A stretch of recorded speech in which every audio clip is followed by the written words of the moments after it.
In the first part of Carl Schmitt's The Concept of the Political, Schmitt argues that there is something distinctive about the political, that it can't be simply applied morality or reduced to any other domain like aesthetics or economics, but rather is defined by the friend-enemy antithesis. In the second part, Schmitt begins to then critique other theories of politics, focusing mainly, though, on liberalism, and trying to show the extent to which then, by their lack of understanding of the grounds of the political, being the friend-enemy distinction, how those other political theories not only misunderstand politics, but actually promote a dangerous form of politics. So Schmitt begins by looking at the anthropological presuppositions of various political theories. So he says that every political philosophy presupposes some conception of humanity, that humanity is either good or evil, or at least it presupposes some way in which then humans are rendered good or evil. Anarchism, he thinks, ingeniously ties the natural goodness of humanity to the radical denial of state and government, because anarchists think that human beings are naturally good. It is state power which promotes bad behavior, bad actions, immoral humanity. Liberalism, he thinks, presupposes the goodness of humanity. Think, to John Locke or even Jean-Jacques Rousseau, as a justification for the state being made then to serve society. The idea, basically, is that, well, human beings are, more or less good, and so we elect various members of humanity that are deemed worthy enough by, citizens to lead and ensure then the ends of human beings can be pursued justly. Marxism, he says, presupposes actually no morality of humanity other than that which is made by developments in the social relations and material circumstances of a given epoch. Now notice, in this case, either humanity, according to anarchism, liberalism, is morally good, and then the state exists as either a suppression of humanity's goodness, in the case of anarchism. The state then is a tool to enable and to facilitate and to complement humanity's natural goodness, in the case of liberalism. Or, in the case of Marxism, right, the state is just some more or less tool of economic development that does affect, the moral goodness of humans, but there is no necessary opposition in the case of like anarchism, or necessary complement in the case of liberalism. Schmitt thinks this is a mistake, and he says that all genuine political theories, like those from Machiavelli and Hobbes, presuppose the evilness of humanity in order to justify the state being made to suppress society. Well, if the political is made on the basis of the friend-enemy distinction, and the enemy is an existential category, that means the state actually exists for the prevention of, or to mitigate, right, the evil tendencies, the evil actions of other humans. So only those more realist political theories, like Machiavelli and Hobbes, understand this basic relationship between the state and society, and only they have the correct anthropological presupposition in their theory. Now, in the case of liberalism, he thinks they have a peculiar way in which actually they misunderstand the nature of the political, but also in which their political theory, their form of politics, if we can even call it a form of politics, Schmitt thinks, how it actually leads to a more dangerous kind of politics.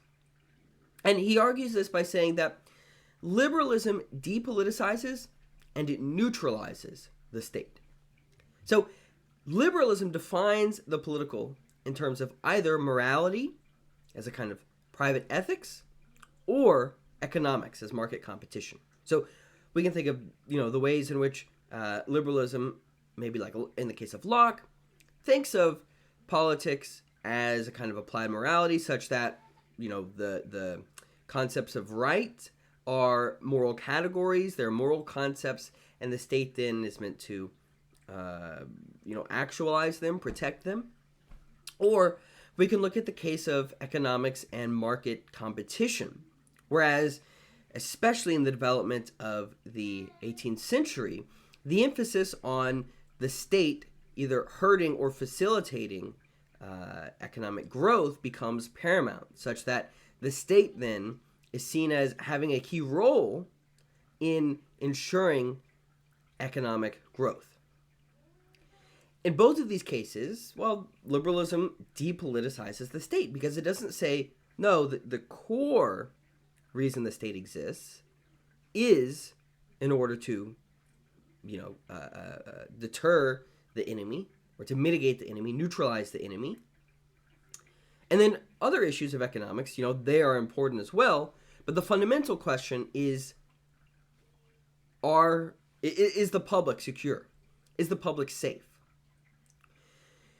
By doing this, then it depoliticizes the state. It says, no, the primary function of the state isn't this kind of like political issue of the enemy. It's, applied morality, the actualization of rights.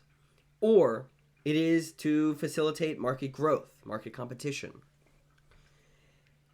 Secondly, liberalism neutralizes the state by aiming to take the correct as opposed to the existential decision. And this is perhaps one of the more interesting points that Schmitt makes here, which is that the state is kind of something mythological, insofar as it is not something entirely rational. It's not something that can just be determined according to the laws of reason, right? The correct actions, right? The correct principles by which the state ought to be organized.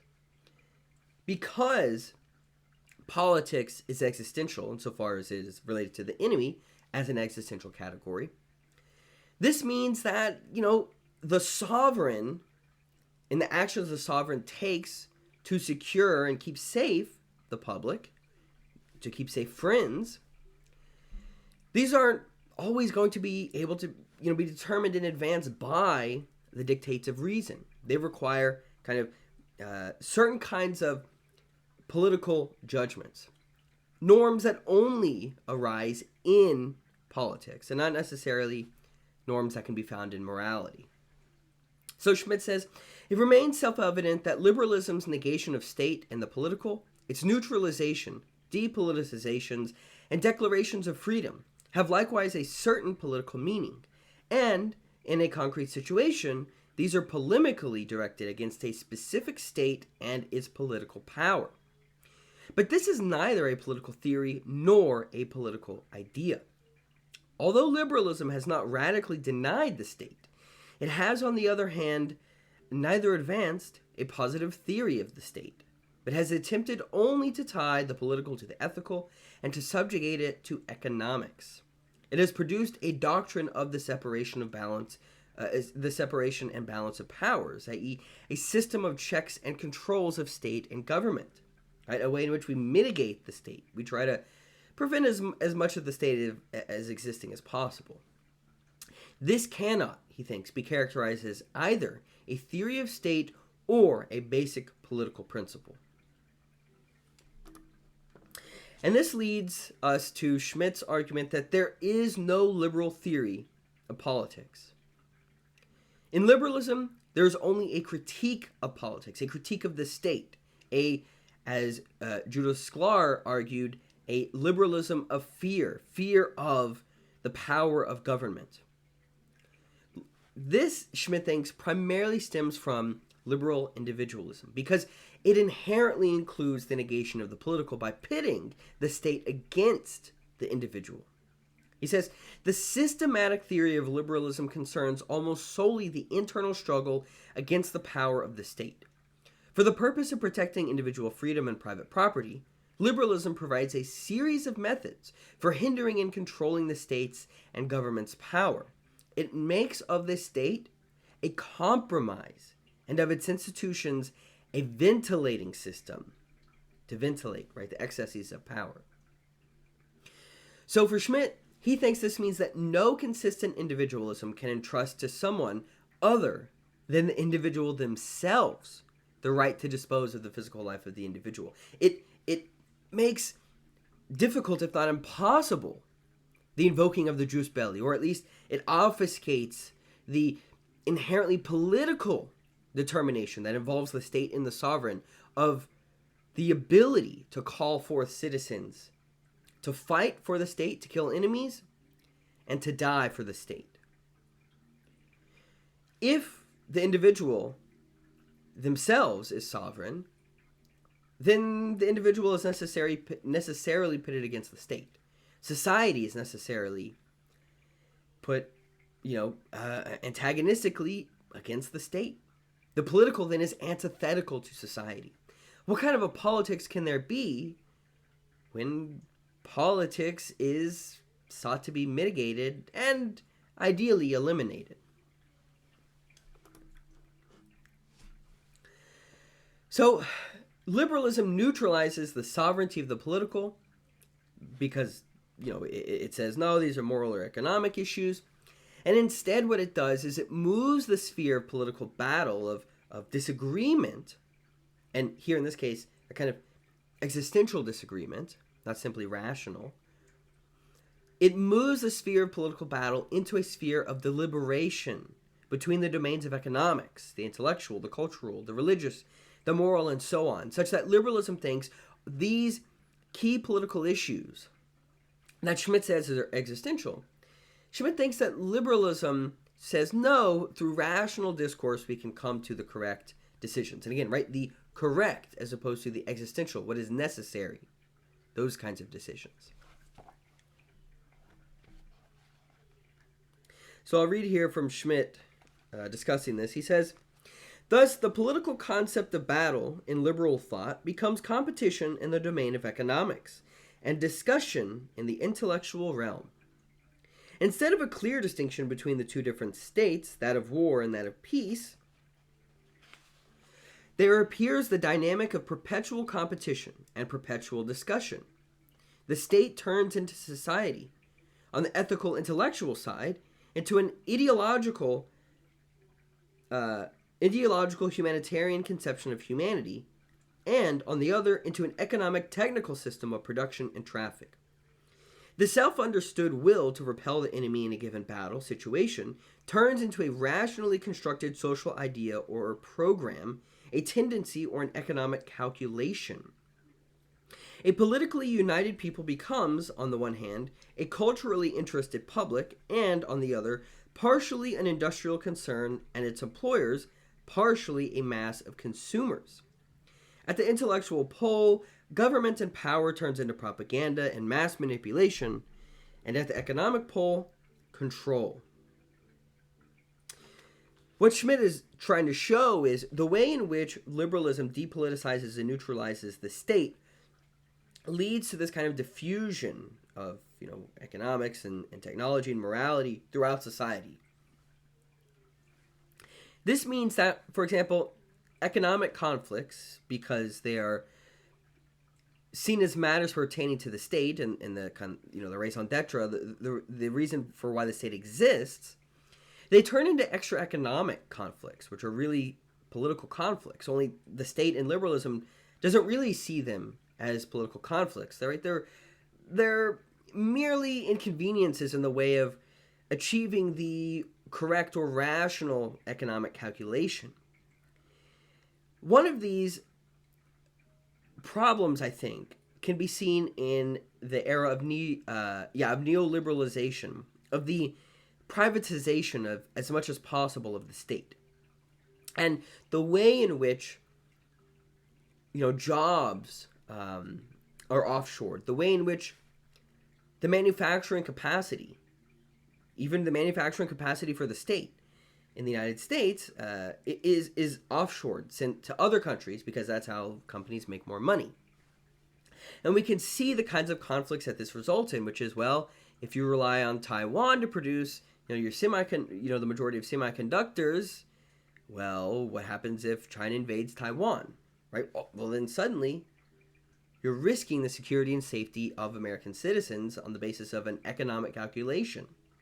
Or the fact that, well, a pandemic hits, you don't produce a lot of the PPE required because you've offshored those facilities for the sake of, making companies more profit.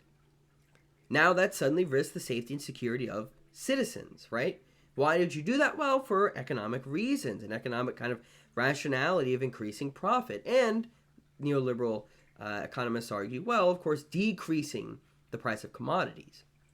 But Schmitt would say, well, if we understood that the key function of, politics is existential, it is security and safety of citizens, well, then perhaps the state wouldn't just say, sure, companies, you can just offshore all these facilities because it makes more money and, it continues leading to the growth of the economy.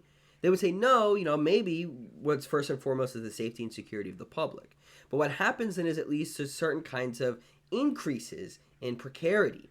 And it leads to perhaps certain kinds of increases in maybe conflict between China and the United States, for example, because of these then economic conflicts that have become extra economic conflicts. That's just one example. So we can see in argument form Carl Schmitt's argument for the dangerousness of the liberal state. Basically, the first premise is that the liberal state seeks to guard humanity against the repressive power of the state. It does so because the individual themselves is sovereign. Therefore, the excesses of power of the state are to be mitigated as much as possible. That means, premise 2, the state is neutralized and depoliticized, such that politics is not seen as the central function of the state, and therefore the existential nature of politics is neutralized, for the sake of rationality and calculation, and dialogue, rational discourse. Premise 3. The depoliticization and neutralization of the state then means that state power is used on behalf of the domain of the moral, technological, economic, and so on. This has led to premise 4, the state being diffused throughout society. As it is diffused throughout society, this means that all these other aspects of society, the moral, technological aspects, economic aspects, they actually, because the state still exists, because it exists, Schmitt argues on the basis of the friend-enemy distinction, even if liberals don't recognize it, all these functions then, behind them lie state power. Only liberals don't want to recognize that as state power, right? It's just a means of, certain kinds of calculations in which the state is going to regulate how things operate. What that means, though, is as these different domains become the focus of the state, and those different domains make up society as a whole, as the state then is diffused throughout society, that means the destructive power of the state is intensified and expanded, because now these potentials for extra moral, extra economic, extra technological conflicts increase. This is why Schmitt thinks the liberal state is so dangerous. It doesn't recognize that you cannot do away with the existential nature of the state. You cannot simply rationalize it. You have to accept the political for what it is and work with it.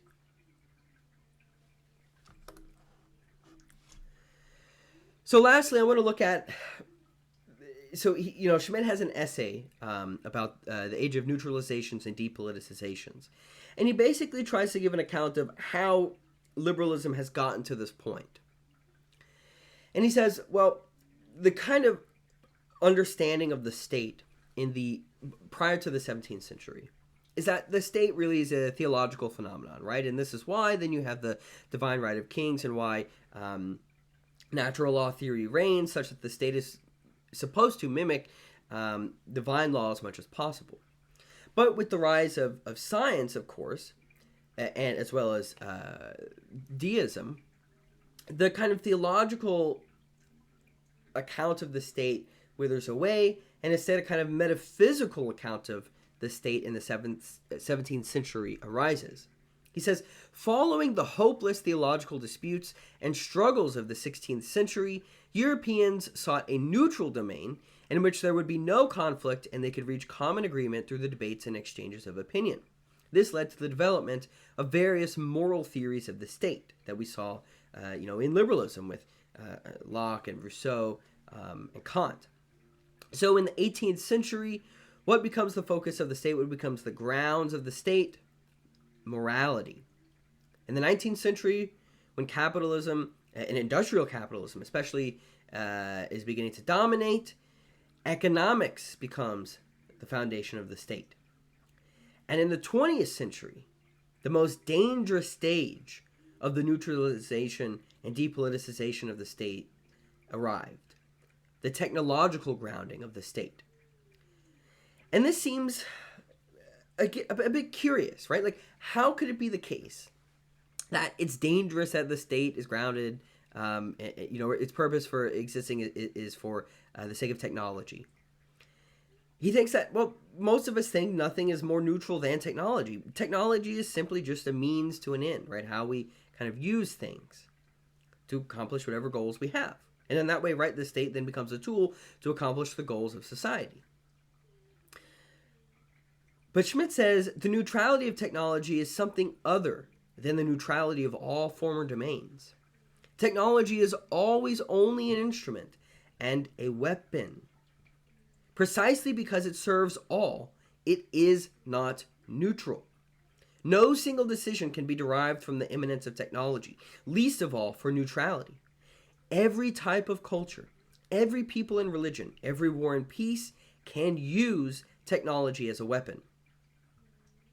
Think about this as, well, you can use nuclear technology in a myriad, ways for civic energy, for a weapon that can destroy the entire world. And so, given that instruments and weapons become ever more useful, the probability of their being used becomes that much greater.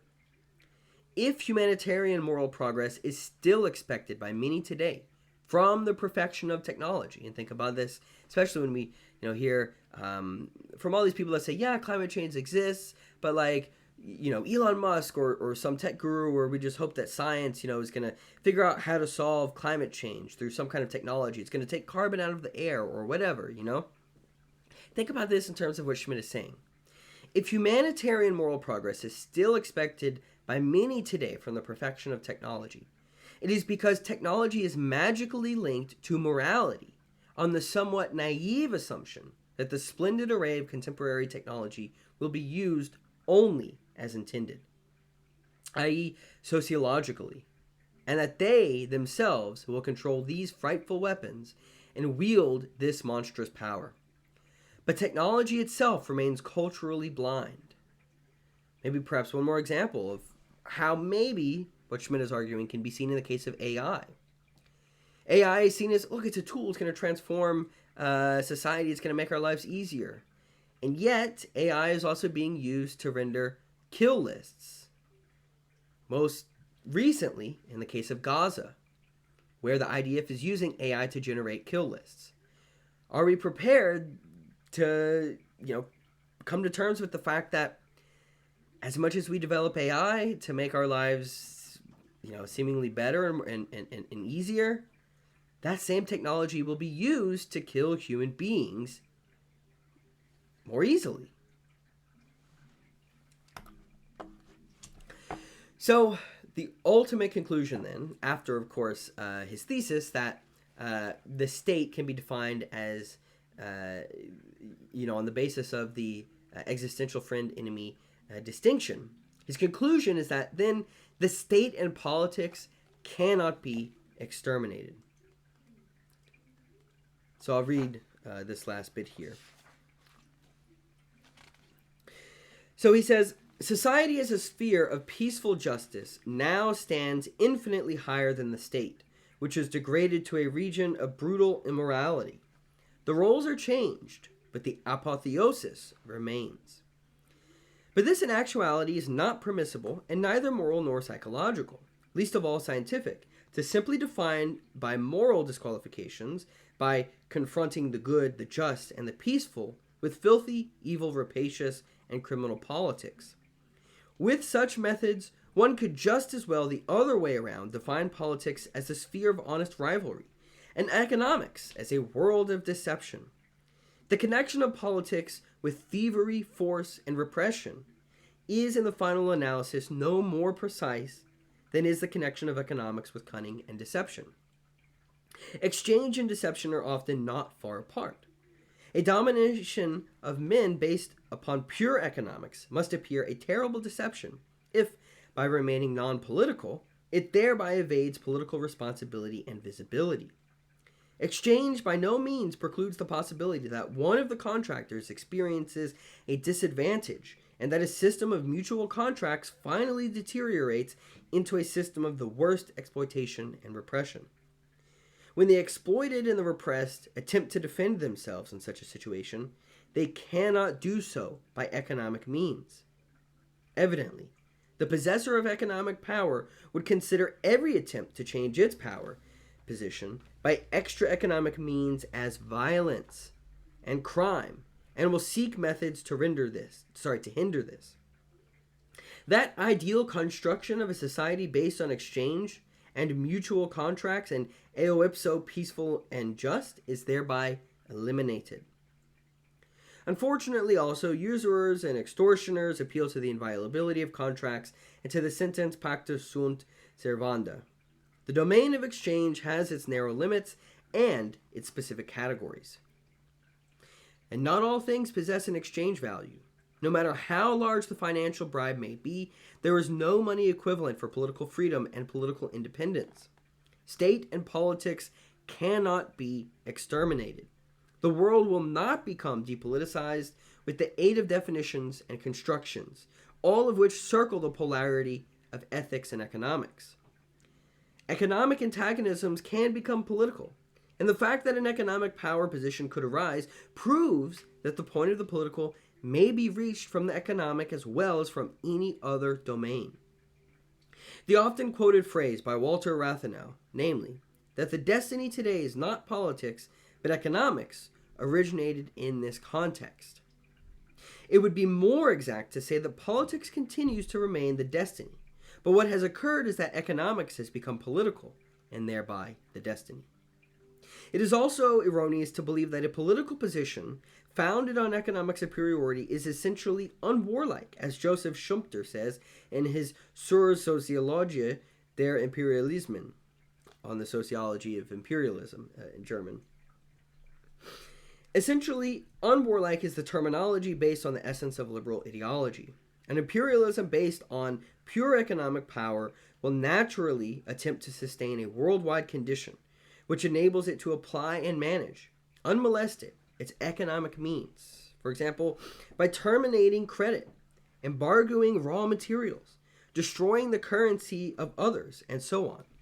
Right? Maybe one good example of this is sanctions. Sanctions are seen as these economic tools, right? Schmitt would say they're actually extra economic. They're political weapons. Every attempt of a people to withdraw itself from the effects of such peaceful methods is considered by this imperialism an extra economic power. But pure economic imperialism will also apply a stronger but still economic, and therefore non-political, essentially peaceful means of force. Modern means of annihilation have been produced by enormous investments of capital and intelligence, surely to be used if necessary. For the application of such means, a new and essentially pacifist vocabulary has been created. War is condemned, but executions, sanctions, punitive expeditions, pacifications, protection of treaties, international police, and measures to assure peace remain. The adversary is thus no longer called an enemy, but a disturber of peace, and is thereby designated to be an outlaw of humanity. A war waged to protect or expand economic power must, with the aid of propaganda, turn into a crusade and into the last war of humanity. This is implicit in the polarity of ethics and economics. a polarity astonishingly systematic and consistent. But this allegedly non-political and apparently even anti-political system serves existing or newly emerging friend and enemy groupings, cannot escape the logic of the political. So I end by asking, do you think there is any merit to Schmitt's warning that an anti-politics politics, a politics aimed at abolishing or transcending politics, renders actually and ironically the most dangerous forms of politics?